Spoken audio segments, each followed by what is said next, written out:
Welcome back to the Hot 7 Nightly News. The Independence Committee is partnering with Event St. Lucia for the staging of activities to mark Independence Eve and Independence Day. It will be 2 days of jam-packed activities in hopes of making Independence 40 a spectacle like no other. On the eve of St. Lucia's 40th anniversary of independence, the city will be abuzz with cultural displays and exhibitions. 3 event sites in the city's capital, Castries, are being prepared to host the displays.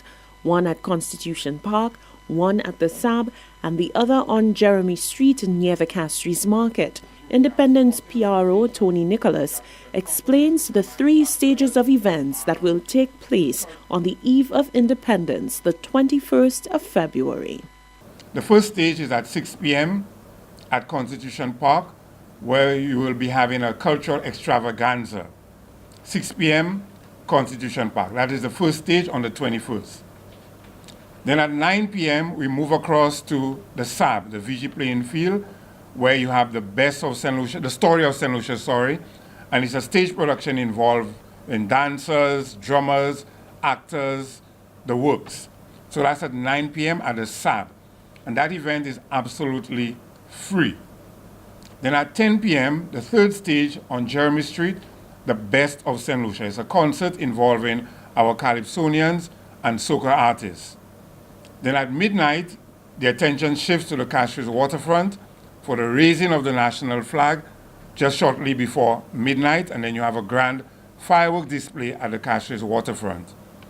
Thereafter, the concert Best of St. Lucia continues until 2 a.m. in the morning. There are concerns about the impact that these activities will have on traffic and business. Minister for Culture Fortuna Belrose addresses rumors that Thursday, Independence Eve, will be a half day for the commercial sector. It's a normal working day. I think those persons who are involved in the event would, of course, request a time off from the various workplaces. But as of now, from what I know, I think it's going to be a regular working day. And of course, persons who are involved in the ceremony are urged to be in touch with their employers to try to make it happen for them to participate. I don't think the country will be shut down per se. I think the police have been working systematically to ensure that there's no disruption, no major disruption in the flow of people and traffic for the event. But we don't anticipate any major issues at this point in time based on the plans that we see. The Minister for Culture is also calling on all St. Lucians to show a greater level of participation in the activities planned to commemorate Independence 40. She says now is not the time for divisive politics. As I reminisce on my country and the level of divide we've seen over the years, independence seemed to be, almost going with the flow politically. This is our country, and I think what we need to do as St. Lucians is put country first. The politics comes after. But 40 years of celebration is not going to happen again in our lifetime. So this is the one time we have to celebrate 40. We encourage all St. Lucians to be a part of that 40th anniversary celebrations. Leave the politics for later. Independence Day activities on the 22nd of February will commence at 9 a.m. with the military parade at the SAB playing field. From 1 p.m., a moving parade will take place along the Carnival route, VG to the City Circuit, and then back to the SAB. Royal Highnesses, the Prince of Wales and Duchess of Cornwall will visit St. Lucia in March in order to join in independence celebrations. Now, members of the public have voiced their independent thoughts on the upcoming royal visit. It's a mixed bag. Let's take a listen. I can say we're independent. I can see we're independent. I'll tell you why. Well, why? Well, we get that, I can say, through the Queen and through the John Compton. Because from John Compton, we have to get a good Prime Minister like John Compton. So we have to fight to get it. Because that was #1 Prime Minister we ever have in St. Lucia. But I can see the way the country moving, I can see it look independent for me. To be independent, that means you have to totally take care of yourself. And as we all know, the government is all over the world, I would say. Going to look for all kinds of assistance. So that is a sign actually letting you know we're not independent. No. Because I got the same money I'm away. The National Center for Legal Aid and Human Rights has been hampered by a lack of funding. But the coordinator of the center, Attorney Mary Francis, says the onus is on the public to join the fight for human rights and ensure that the office can operate as a true defender for citizens who have had their rights trampled upon. Fighting the cause for human rights on St. Lucia has been a lonely battle at times for attorney Mary Francis. This year, she says her focus is on growing the membership of the human rights advocacy group since there is strength in numbers.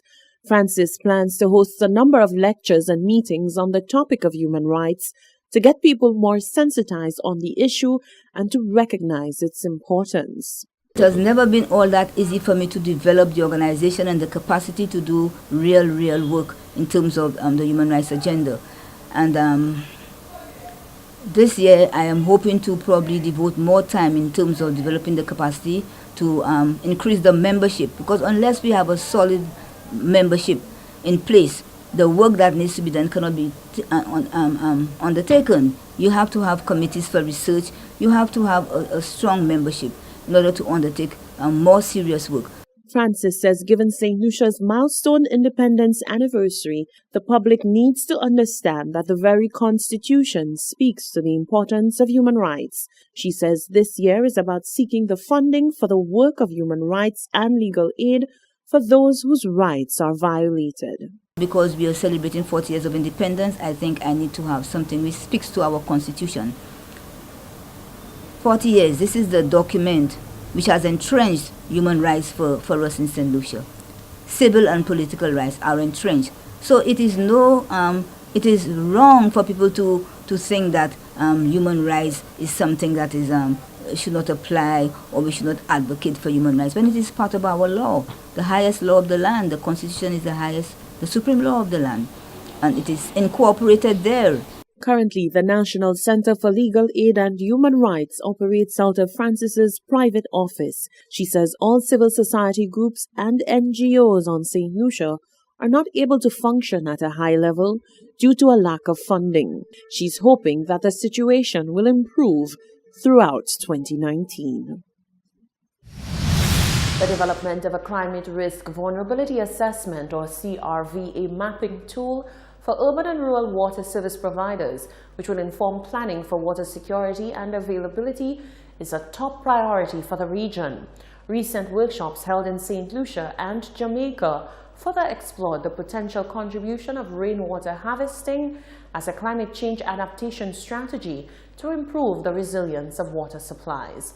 The CRVA mapping tool will help identify areas of vulnerability where climate change is most likely to have significant impact on existing water resources. These efforts to improve climate-resilient community water systems is a climate investment-funded project in collaboration with the Caribbean Public Health Agency entitled Investment Plan of the Caribbean Region, track of the pilot program for climate resilience. You're watching the Hot 7 Nightly News. Tennyson Glasgow is up next with sports news.